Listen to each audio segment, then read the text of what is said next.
The Castleton Polling Institute has garnered a large national contract, which will use new creative methods to gain information rather than your traditional phone banks.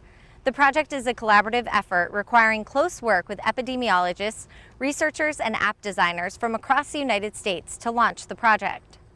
It puts us in a really good position looking forward into the future. This particular contract's really interesting because the funders are really thinking ahead. We recognize, and the funders recognize, that polling has changed.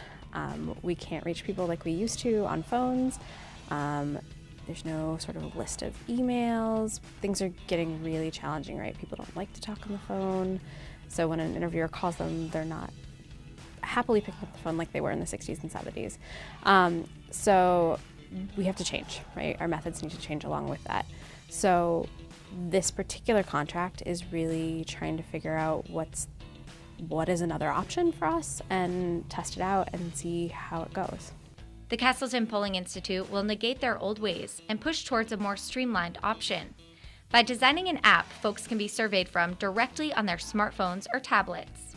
Yeah, so we're designing an app to push out sample surveys, so surveys particularly about mental health and health-related issues to a population. So for this particular app, it's being designed for students at the VSC, and it's really designed to be a pilot. So we don't know if this will work with this closed sort of population, and we know they're different than the general population, but if we can get it to work on an initial level with a closed population, the next step in the future would be maybe to see if it would work in the general population, to be a quick and sort of painless way for our respondents to give us data, and a way for researchers to get what they need really, really quickly in a valid manner.